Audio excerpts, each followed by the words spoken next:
सरकार में पंजीयन न्याय शुल्क और नागरिक उड्डयन मंत्री नंद गोपाल गुप्ता उर्फ नंदी फर्रुखाबाद पहुंचे।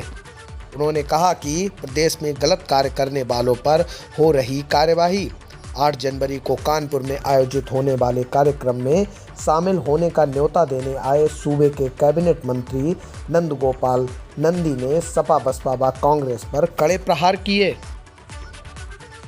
कार्यक्रम में पहुंचे कैबिनेट मंत्री ने बसपा, सपा व कांग्रेस पर करारे हमले किए।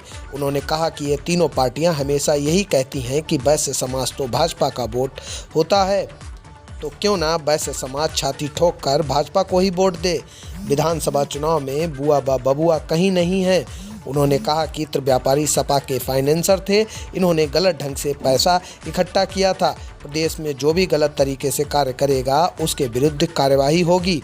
जीवन में कैश बने ना बने लेकिन क्रेडिट जरूर बनाएं, क्योंकि क्रेडिट की कोई सीमा नहीं होती है। कानपुर में आयोजित होने वाला आगाज कार्यक्रम व्यापारियों का कार्यक्रम है। इसमें फर्रुखाबाद के ज़्यादा से ज़्यादा लोग जुड़ें। Bureau report, UP TV news.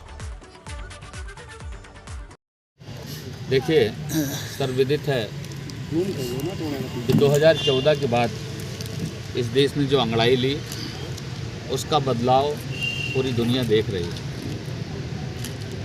आज भारत विश्व गुरु बनने की ओर अग्रसर है। भारत की अर्थव्यवस्था भी $5 ट्रिलियन की हो, इसके लिए माननीय प्रधानमंत्री जी देश में और प्रदेश में तमाम इंफ्रास्ट्रक्चर की सौगात दे रहे हैं। चाहे जेवर एयरपोर्ट हो, चाहे बुंदेलखंड एक्सप्रेसवे हो, चाहे गंगा एक्सप्रेसवे हो, चाहे पूर्वांचल एक्सप्रेसवे हो, ऐसी तमाम योजनाएं वो उसका इंफ्रास्ट्रक्चर का मेट्रो रेल, ये ऐसी इलेक्ट्रिक बसें, ऐसी बहुत सारी चीज़ों की सौगात दे रहे हैं। आगाज में हम अपने व्यापार को और रफ्तार कैसे दें, इस पर मंथन होगा। भारत सरकार के यशस्वी कैबिनेट मंत्री आदरणीय पीयूष गोयल जी, उत्तर प्रदेश के मुखिया एक कर्मयोगी पूज्य योगी आदित्यनाथ जी का मार्गदर्शन हमें मिलेगा, क्योंकि उन्होंने जिस तरह से गुंडे और अपराधियों पर नकेल कसने का काम किया है, आज अपराधी थर-थर कांपता है और प्रदेश में भयमुक्त होकर के आदमी व्यापार कर रहा है। दुनिया में सभी लोगों का जैसे भारत डेस्टिनेशन माना जा रहा है, इन्वेस्टमेंट का हब माना जा रहा है, वैसे ही उत्तर प्रदेश सबसे पसंदीदा माना जा रहा है। उत्तर प्रदेश में तमाम विदेशी इन्वेस्टमेंट आ रहे हैं। देश के बड़े बड़े इंडस्ट्रीज भी उत्तर प्रदेश में निवेश करने का काम कर रहे हैं। उत्तर प्रदेश उत्तम प्रदेश बनने की ओर अग्रसर है। 2022 में भी प्रचंड बहुमत के साथ भारतीय जनता पार्टी जीते, इसके लिए आगाज कार्यक्रम का आयोजन किया गया है। मैं निमंत्रण देने के लिए फर्रुखाबाद के लोगों को आया हूँ। तो छापे पड़ रहे हैं, इससे भी परेशान है व्यापारी। देखिए,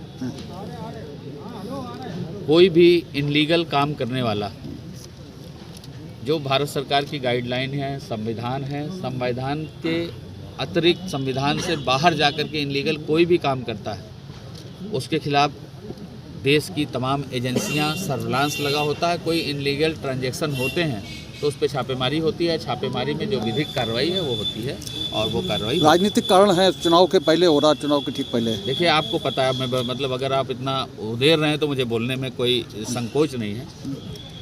जब समाजवादी पार्टी की सरकार होती थी तो जो यादव के बेटे को नौकरी लगती थी तो उससे भी कहते थे तुमको डिस्काउंट दे रहे हैं, 10 लाख रुपए तुम्हें देना पड़ेगा। इटावा, मैनपुरी और आसपास के हैं तो चलो 5 लाख दे दे, लेकिन अदर देन अगर यहाँ से बाहर के हैं तो 10 लाख रुपए लेते थे, और अदर देन जो यादव होते थे उससे 15 लाख और 20 लाख लिया जाता था। जब बसपा की सरकार होती थी तो शेड्यूल कास्ट को 5 लाख और जो गैर शेड्यूल कास्ट बैकवर्ड है तो 10 लाख, श्रमण है तो 15 लाख और 20 लाख लेते थे। ये सारे पैसे इन लोगों ने इकट्ठे कर करके रखे हैं। इन्होंने कभी नहीं सोचा इंफ्रास्ट्रक्चर अच्छा हो, कभी नहीं सोचा हॉस्पिटल अच्छे आएँ, सड़कें अच्छी हो और इंडस्ट्री आए। हमेशा सोचा हवाई कनेक्टिविटी अच्छी हो, हमेशा सोचा कि हमारी तिजोरी कैसे बढ़े। 1000 करोड़ की सड़क का 2000 करोड़ का DPR बना करके किसी अपने आदमी को दे करके 1000 करोड़ कमीशन ले ले। तो इन लीगल पैसे कमा करके रखे हैं, चुनाव में उसका दुरुपयोग करें। तो सरकारी एजेंसियां हैं, कहीं भी इनलीगल ट्रांजैक्शन की भनक लगती है, सर्विलांस में पकड़े जाते हैं तो छापे पड़ते हैं। फर्रुखाबाद में कई लोग मंत्री बने और कई लोग अपनी अपनी जगह पे पहुंचे।